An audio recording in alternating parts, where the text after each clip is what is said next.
This is the intersection of North Community House Road and Ballantyne Commons Parkway. This is where we have a couple of 10-story office buildings. You just may see steel going up now. I'll have a photograph on that a little later. This intersection today carries a fair amount of traffic volume. It'll carry much more traffic volume when this road is completed. So there will be major enhancements to this intersection, adding lanes, left turn lanes in 3 of the different directions, and adding even more capacity if you're coming southbound on Ballantyne Commons Parkway.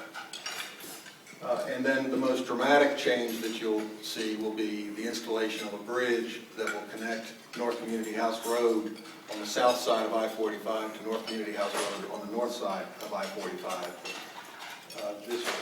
This is not a very sexy picture, but it's going to feel good when this road is in place. One of the interesting little facts on this road is we have gone with extra wide sidewalks and extra capacity on the bike lanes. If you've ever seen someone on a bike struggle to cross 485 on Johnson Road, it's a scary experience, and I always feel bad for those folks. This is going to be a much safer alternative for them. This will not carry anywhere near the volumes of Johnson Road, and this also offers a connection to the Greenway system for Mile Creek Greenway. So, and that the cost of that, just to put figures on it, is about $1 million to provide the extra wide sidewalks and the bike lane. But it will be well worth it for that connectivity for an alternative mode of transportation. We all, I hope, know that 485 is going to be widened, that project is in the letting stage as we speak, the bridge will be built in connection with that project. I don't know when the bridge will be built. We won't know that for several weeks, whether it will be in the early stage of the project or the latter stage of the project. But when we met with elected officials and talked to them about this project, we said to them we would like to finish all of our road projects by the end of 2014. We may be close on that as to the bridge, because the bridge may be in the latter stages of the entire I-45 widening project. But all of the other improvements that you saw should be completed by the end of the first quarter of 2013. So we have already met with an implementation team with the Charlotte Department of Transportation.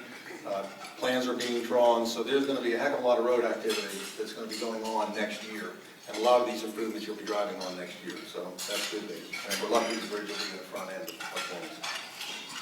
But this slide talks about the Interstate 485 project, and I just want to make you all aware of something that sometimes you don't pay attention to, some news that doesn't directly impact you. But if you saw last week the Monroe Bypass, which is a toll road that has been 25 years in the planning stages, a court order last week suspended an appeal by the Southern Environmental Law Center to allow that project to go forward. This week, the Southern Environmental Law Center has said they're going to file an appeal. So we've kind of got a situation, if you follow the baseball stadium uptown, where every time somebody makes a little progress, another appeal is filed to block that project. Why am I bringing this up to you? Because as nice as it's going to be to have 485 widened to Johnson Road, 485 is not going to be widened from Johnson Road to Providence Road, where it can pick up to 3 lanes. So once this project is completed, we will have the most congested portion of the interstate system in the state of North Carolina. Now, people like Rick Killian and Bob Rucho, our senators and congressmen, they're working hard to get funding to get appropriation to continue the widening of 45.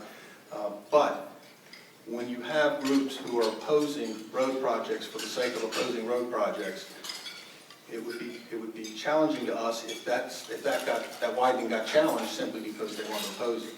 Now, you're going to hear in a minute that I think our company is pretty respectful of sustainability and the environment. The North Carolina Department of Transportation met with 2 or 3 environmental groups, in some cases weekly, in many cases monthly, for years. And they all signed off and approved the project. It was changed where it went. All of them were happy with it. But you've got one group who was able to use the legal system to disrupt the road project. And when we think about ourselves in a growing portion of this country, people continue to come here, we've got to have the infrastructure projects moving forward. So pay attention to those things because it affects your daily commute. It could affect your daily commute on I-45. So with that, let me talk about some fun things, which is seeing cranes in the air. I don't know if you all have the pleasure that I do every day of seeing these cranes in the air, but it's an extraordinarily unusual thing to see these cranes. Clifton Total, who heads up our development company, and I were in Scottsdale, Arizona 2 weeks ago at a development conference, and there were 1,800 developers in the room, and the question was asked, how many of you are developing spec office in the United States? And 2 hands went up, Clifton's and mine. So you don't see this kind of a thing in many portions of the country. We've got 3 active projects underway. We are on the verge of completing a 25,000 square foot building for Honda Financial Services. This is a rendering and this is a picture of the project, so obviously it's just about complete. We'll turn that over to them next month and they will occupy it in the first part of January. The fun part about touring this building about 10 weeks ago by me was they had 3 employees. And they had all the desks and all the workstations set up, and they were about to do a job fair. For how many folks, Ann, was it 180, 200 people? 200 new jobs for Charlotte that did not exist before. So it is worth an applause for something like that. The next project that you see steel going up is the corporate headquarters for SPX Corporation. If you're heading northbound on Johnson Road, Highway 521, you see that project going up to the right of the road. That is this building. It's a magnificent building for SPX Corporation. That photograph's about a week old, shows the steel going up. It will be a wonderful building. They will occupy it in early 2013. The next project, you've got to love these images that make it look like the buildings already exist. I wish they did. These are the twin 10-story buildings that you see being built now at the intersection of North Community House Road and Ballantyne Commons Parkway. So you have 2 10-story buildings with 2 parking decks. And we've got a nice internal feature. We may go with a putting green, but there will be a nice feature between the 2 buildings. You see greenery on the parking deck. We're going with a higher level of finish on these parking decks to integrate some green elements associated with them. And a recent photograph of these is something you might recognize if you work on the other side of the intersection. This is how it looks. The parking decks will actually be complete by year end, and we'll focus exclusively then on the final completion of the buildings. They'll be complete towards the end of next year, the early part of 2013. The neat thing when I talked about where you see cranes and how that relates to the rest of the country, I know you can't read all the names across the bottom. You don't have to. This is just a chart that shows by dollar volume on the left side the active construction starts in the United States of America. The large red line that you see on the left, the largest one of all, is New York City. That is the Freedom Tower. That is the project that is replacing the World Trade Center. The 4th one over is Charlotte, North Carolina, and it's largely dominated by the projects that you see in Ballantyne Corporate Park.